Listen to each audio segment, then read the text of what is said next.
When global marketing goes wrong. Wrong brand names and slogans. In today's world, products move faster than ever. A shoe designed in one country can be worn in another. A drink created in Europe can appear on store shelves in Asia or Africa within months.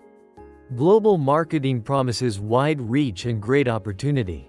Yet language and culture do not travel so easily.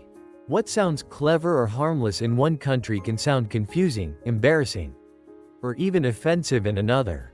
Over the years, many global companies have learned that marketing across cultures is not simply about translation.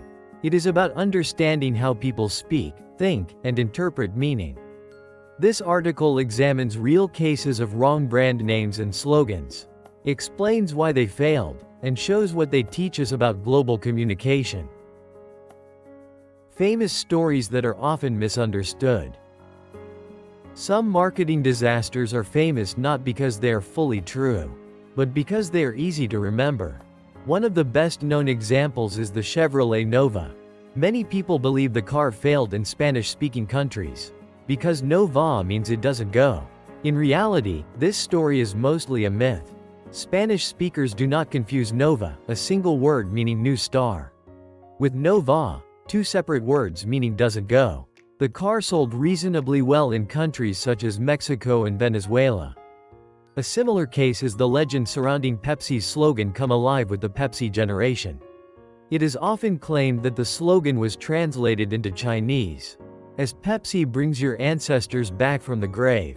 There is no solid evidence that this wording ever appeared in an official campaign, and most experts consider it an urban legend. These stories continue to circulate because they reflect a real fear. That language alone can ruin a global product. They remind us to be careful not only with words, but also with facts. When brand names really did go wrong. Some branding mistakes, however, are well documented. When Ford introduced the Pinto in Brazil, the company overlooked the fact that Pinto is slang in Brazilian Portuguese for small male genitals. Customers reacted negatively, and Ford later changed the name to Corcel, meaning stallion. This case shows how local slang can overpower official dictionary meanings. Another well-known failure was Clairol's Mist Stick. In the United States, the name suggested something light and refreshing. In German, however, mist means manure or rubbish. The curling iron quickly gained an unfortunate reputation and failed in the German market. Pronunciation can be just as dangerous as meaning. In German-speaking countries, the brand name Vicks sounded very similar to a vulgar word, because the letter V is pronounced like F. To avoid offense, the company renamed the product Wick. In Germany, Austria, and Switzerland, more recent cases show that the problem has not disappeared. When Nokia launched its Lumia smartphone, the name sounded modern and English. In some Spanish-speaking regions, however, Lumia was associated with an old slang term related to prostitution. Even outdated slang can still influence public perception. Honda encountered a similar issue when it planned to sell a small car, called Fita in Nordic countries. In Swedish, the word is a vulgar slang term for female genitals. The car was quickly renamed Jazz before launch. Slogans that didn't survive translation. Slogans are especially risky because they rely on tone, rhythm, and emotion. Coors learned this when it used the slogan "Turn it loose" in Spanish-speaking markets.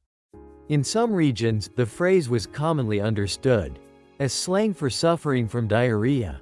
The slogan was quietly dropped. Parker Pens provides a classic example of a false cognate, a word that looks familiar across languages but has a different meaning.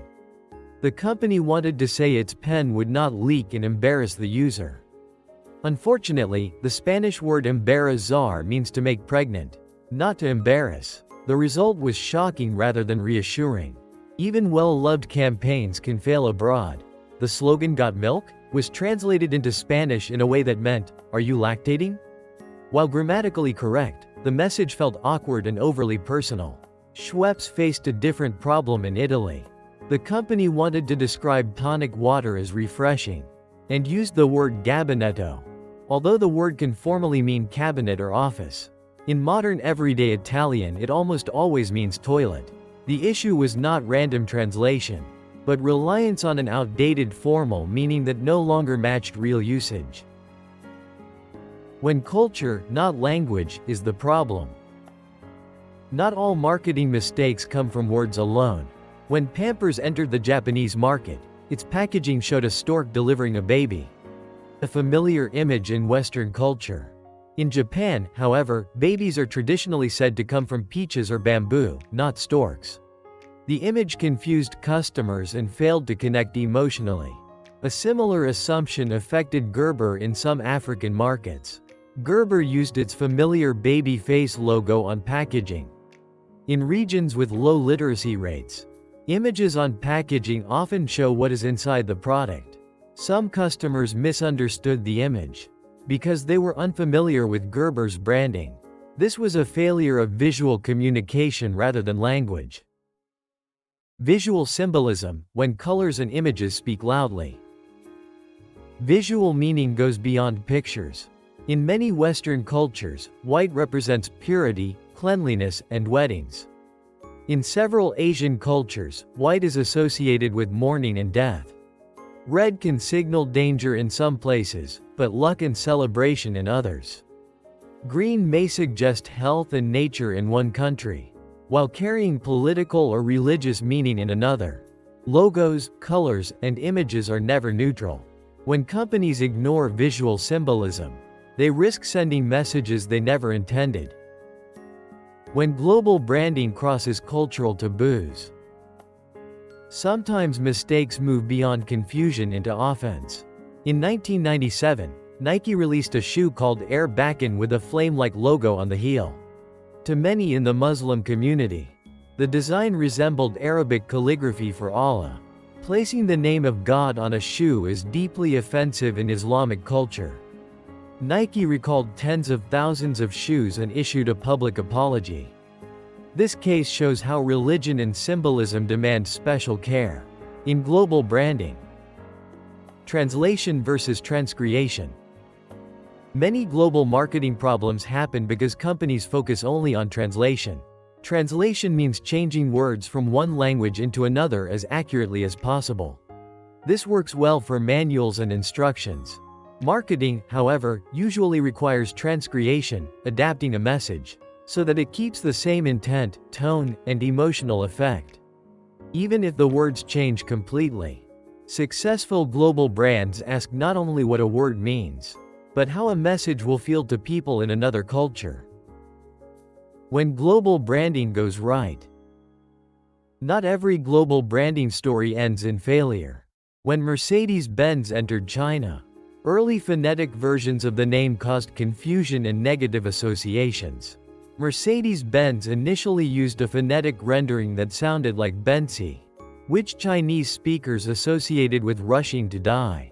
The company worked with language experts and adopted Benchi, meaning to gallop or to run swiftly. The name matched the brand's image and was widely accepted. Coca-Cola faced a similar challenge. Early Chinese renderings of the name sounded awkward, and were read as phrases such as bite the wax tadpole. But the company eventually chose Coca-Cola, meaning to allow the mouth to rejoice. The name sounds natural and carries a positive meaning, and it is often cited as one of the greatest successes in global branding. A simple pre-flight checklist for global brands. Before launching a product worldwide, careful marketers ask 3 basic questions. The ear test: does the name or slogan sound like slang, a joke, or an insult in another language? The eye test: do the logo, colors, or images carry hidden cultural meanings? The heart test: does the metaphor or symbol make emotional sense in that culture? Final thought. Global marketing failures rarely happen because people are careless. They happen because language is complex. Culture is deep, and assumptions are easy. The biggest mistake is not choosing the wrong word. It is forgetting that real people with real histories and values are listening. When companies remember that, marketing does more than sell products, it builds understanding. Have you ever seen a brand name that meant something completely different in your language? Tell us in the comments.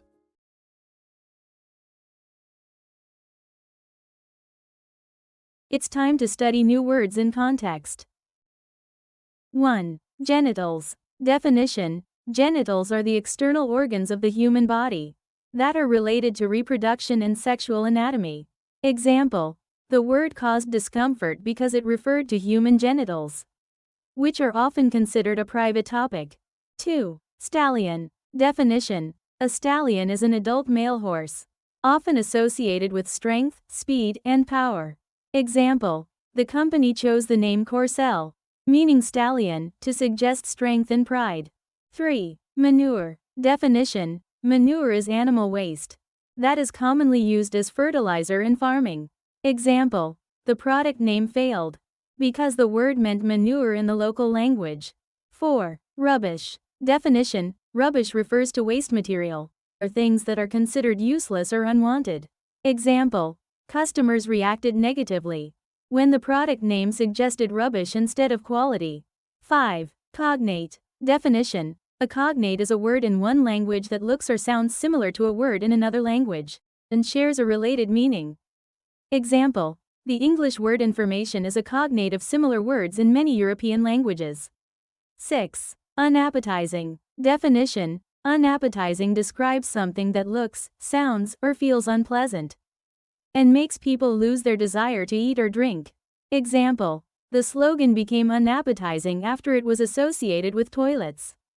7. Stork. Definition: a stork is a large bird that, in Western folklore, is said to deliver babies to families. Example: the image of a stork confused customers who were unfamiliar with that cultural story. 8. Literacy rates. Definition: literacy rates refer to the percentage of people in a population who can read and write.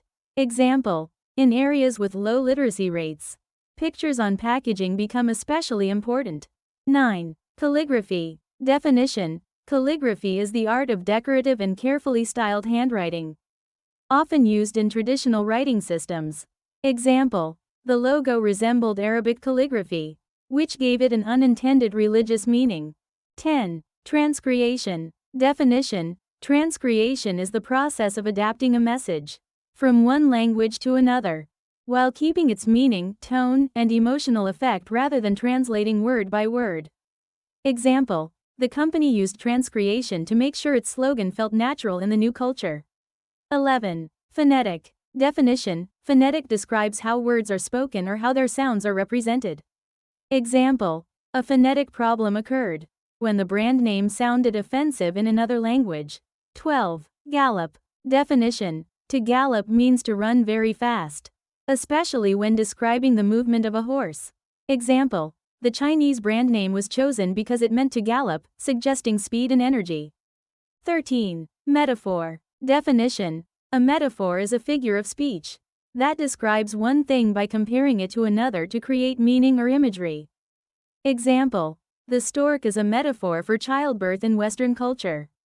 14. Assumptions. Definition: assumptions are beliefs or ideas that people accept as true without checking or proving them. Example: many global marketing mistakes happen because of cultural assumptions. 15. Lactating. Definition: lactating describes the process in which a person or animal produces milk from the body, usually after giving birth, in order to feed a baby. Example: the phrase sounded uncomfortable because it asked whether the person was lactating. 16. Overly. Definition: overly means to an excessive or unnecessary degree, more than is appropriate or comfortable in a given situation. Example: the message felt overly personal for an advertisement meant for the general public. 17. Tadpole. Definition: a tadpole is the early life stage of a frog or toad, living in water and having a tail, but no legs, before it develops into an adult animal. Example: the phrase sounded strange because it compared the product name to a tadpole, which made the image unclear and unpleasant. Comprehension questions. 1. What is the main idea of the article? Answer: the article explains how global marketing can fail when companies do not fully understand language, culture, and local meanings. 2. Why is global marketing more difficult than simply translating words? Answer: because words, images, sounds, and symbols can have very different meanings in different cultures. 3. Why is the Chevrolet Nova story considered a myth? Answer: because Spanish speakers do not confuse Nova with Nova, and the car sold reasonably well in Spanish-speaking countries. 4. What lesson do urban legends like the Pepsi ancestor story teach, even if they are not fully true? Answer: they show people's fear of translation mistakes and remind marketers to be careful with language. 5. Why did the Ford Pinto cause problems in Brazil? Answer: because Pinto is slang in Brazilian Portuguese for small male genitals, which embarrass customers. 6. What went wrong with Clairol's mist stick in Germany? Answer: the word mist means manure or rubbish in German, making the product name unpleasant. 7. Why did Vicks change its name to Wick in German-speaking countries? Answer: because the pronunciation of Vicks sounded similar to a vulgar word in German. 8. What type of mistake did Coors make with the slogan, "Turn it loose"? Answer: the slogan had a slang, meaning related to loose bowels in some Spanish-speaking regions. 9. What is a false cognate and how did it affect Parker pens? Answer: a false cognate is a word that looks similar in two languages, but has a different meaning. Embrazar means to make pregnant, not to embarrass. 10. Why was the Schweppes slogan problematic in Italy? Answer: because the word gabinetto is commonly used to mean toilet, making the drink sound unappetizing. 11. Why did Pampers packaging confuse customers in Japan? Answer: because the image of a stork delivering a baby is not part of Japanese cultural traditions. 12. What problem did Gerber face when selling baby food in some African markets? Answer: customers misunderstood the baby image on the label, because pictures often show what is inside the product in those regions. 13. How can colors cause problems in global marketing? Answer: because colors have different meanings in different cultures, such as white representing purity in some places and mourning in others. 14. Why did Nike recall the Air Bacon shoes? Answer: because the logo resembled Arabic calligraphy for Allah, which was offensive when placed on footwear. 15. What is the difference between translation and transcreation? Answer: translation changes words from one language to another, while transcreation adapts the message to keep the same meaning, tone, and emotional effect. 16. Why is Mercedes-Benz's branding in China considered a success? Answer: because the name Benchi sounds natural and means to gallop, matching the brand's image. 17. Why is Coca-Cola's Chinese name often praised? Answer: because it sounds similar to Coca-Cola and means to allow the mouth to rejoice, creating a positive feeling. 18. What is the ear test in the pre-flight checklist? Answer: it checks whether a name or slogan sounds like slang, a joke, or an insult in another language. 19. What does the eye test help marketers avoid? Answer: it helps avoid logos, images, or colors that carry hidden or negative cultural meanings. 20. What is the main lesson of the article's final thought? Answer: successful global marketing requires respect, research, and understanding of real people and cultures, not just clever words.